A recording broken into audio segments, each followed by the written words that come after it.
दहेज हत्या, IPC 304 B, आपकी लाचारी, आपकी बेबसी, जिसमें पूरे परिवार को बेवजह फंसाया जाता है आपसी रंजिश के कारण।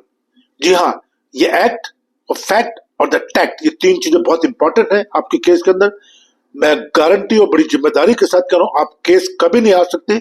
अगर आपके खिलाफ कोई झूठा केस मढ़ा गया है तो आप कभी भी केस नहीं हार सकते। साथियों, आपको करना सिर्फ यही है कि एक अच्छे एडवोकेट से, एक काबिल एडवोकेट से अपनी बात को साझा करें, अपने एविडेंस पे काम करें, अपने मटेरियल एविडेंस पे काम करें, टैक्ट पे काम करें, फैक्ट पे काम करें, एक्ट पे काम करें। लोगों की बातों में ना है, क्योंकि फ्री की एडवाइस देने वाले ज्ञानचंद बहुत हैं।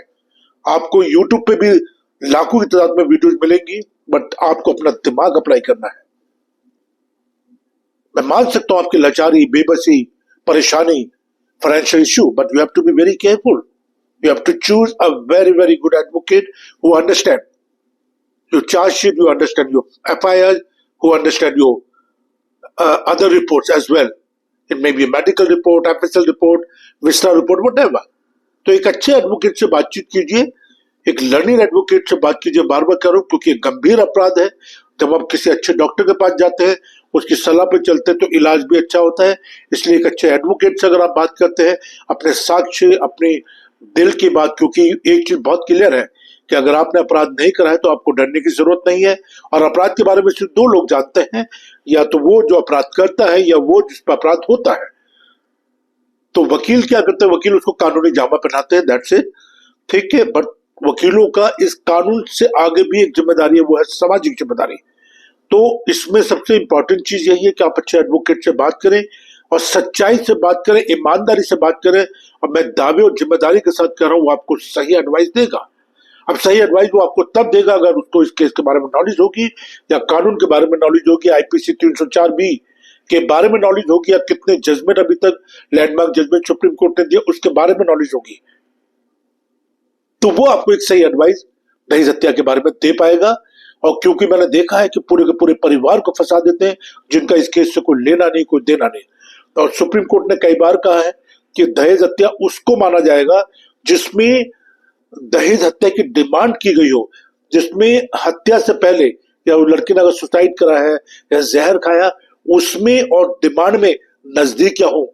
अगर लड़की ने कोई सुसाइड कर लिया और उससे पहले कोई डिमांड नहीं की गई है या दहेज की कोई बात ही नहीं हुई है, तो साथियों यकीन मानिए सुप्रीम कोर्ट भी इसको कहती है कि ये दहेज हत्या का मामला नहीं बनता। बट दुर्भाग्य की बात है कि इस टाइप के जब हालात बन जाते हैं, तो कई बार मैंने देखा है कि पुलिस भी आंख बंद करके आईपीसी 304 बी का मुकदमा दर्ज कर लेती है, आपको परेशान करती है, लाचार करती है, और इसके बाद शुरू होती है दलाली।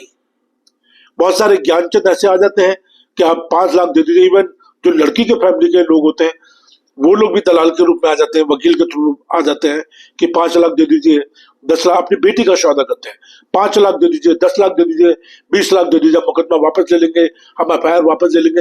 ये गलत है साथियों, ये समाज के लिए बहुत गलत संदेश है। हम अपनी बच्चियों को ना बेचें।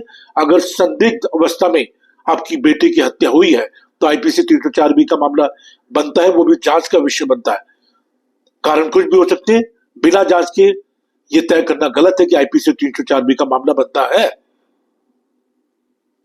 और अगर सही में, जैसे फॉर एग्जांपल मैंने एक बहुत इंपॉर्टेंट में केस कर रहा हूँ यूपी का, जिसमें वो लड़की जो थी वो बहुत महीनों से बीमार थी, उसको वो इलाज करा रहे थे वगैरह वगैरह, और वो लड़की प्रेग्नेंट थी। जब उसको वो हॉस्पिटल लेके गए तो ड्यूरिंग द प्रेगनेंसी उस लड़की की डेथ हो जाती है, और बताइए आईपीसी 304 बी का मामला बन जाता है। अब वो फैमिली की परेशानी आप समझ सकते हैं किस तरह की होगी। बट मैं आपसे एक ही गुजारिश कर रहा हूँ कि चैनल को आप जरूर सब्सक्राइब करें, लाइक करें, कमेंट्स करें, और इसको बेल बटन जरूर दबा के रखें, क्योंकि आने वाले वक्त में मैं बहुत सारी ऐसी वीडियो बनाने वाला हूं जिसमें supreme court, high court, session court की लैंडमार्क जजमेंट जो होती है आईपीसी 304 के बारे में, वो आप तक पहुंचाने की कोशिश करता हूं। आप मेरी टीम से पूरे हिंदुस्तान में अवेलेबल है, आप मुझसे कॉन्टैक्ट कर सकते हैं 9873005424, 9873005424। अपने बच्चों को शिक्षित करें, अपराध मुक्त करें, देश के लिए सेवा करें, देश में शांति का माहौल बना करके। जय हिंद, जय भारत।